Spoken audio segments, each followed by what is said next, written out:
Ghusl, taking a bath, something which we do every day. But if you think about it, it's a pretty important part of your religion. Because if you are not ritually pure, you cannot perform some important religious deeds. And how much time and effort you put into learning the correct manner of ghusl, and how consciously and how well you perform the ghusl, shows your concern for the way you stand before Allah. Because al-ghuslu amana bayna al-abdi wa bayna rabbihi. Ghusl is a trust between you and your Rabb. And we really can't emphasize the importance of ghusl enough. In this series, we will begin the discussion with the obligatory ghusl, which will be helpful to you when you are in a hurry or if there is not enough time to take a complete ghusl. Next, I will take you step by step through the etiquettes of the complete ghusl, where we will discuss the sunnah acts of ghusl.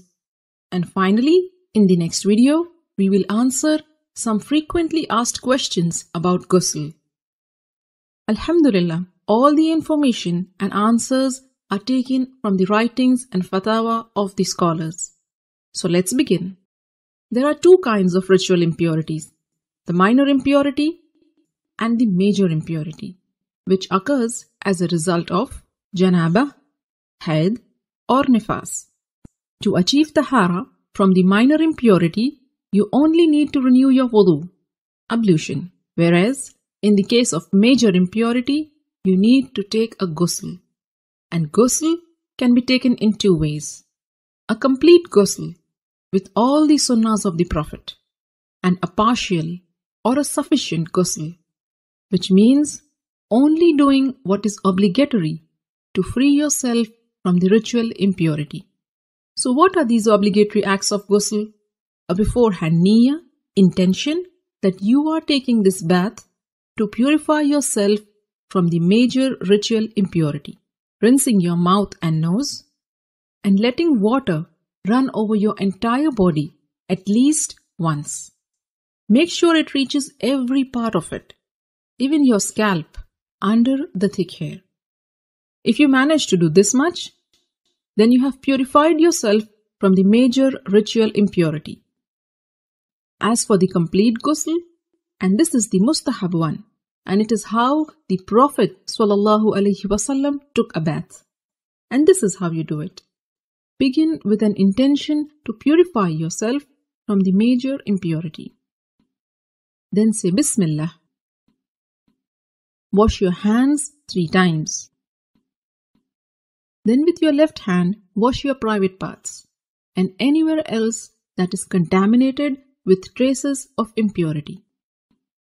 Then make a complete wudu, just as you would for prayers. Then pour water over your head 3 times, rubbing and making sure that it thoroughly reaches your scalp. Some scholars said 3 times means once on the right, next on the left, and then in the center. And then pour water and wash the entire body, beginning with the right side, then the left, while rubbing it with your hands so that you are sure you haven't missed any part. So these are the etiquettes of the complete ghusl.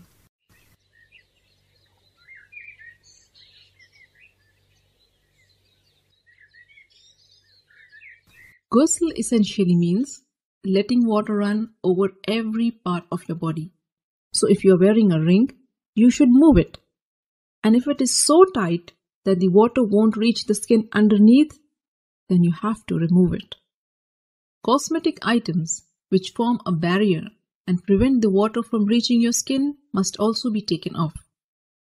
In a narration of Maymuna radiallahu ta'ala anha, it is mentioned that the Prophet sallallahu alaihi wasallam moved away from the spot where he had been taking ghusl, and then he washed his feet. Shaykh Ibn al-Uthaymin rahimahullah explained that what is apparent from the various narrations is that the Prophet washed his feet after ghusl only when there was a need. Like if the floor is made of dirt, and if the feet are not washed, they will remain soiled. So you may want to wash your feet after ghusl if there is a need.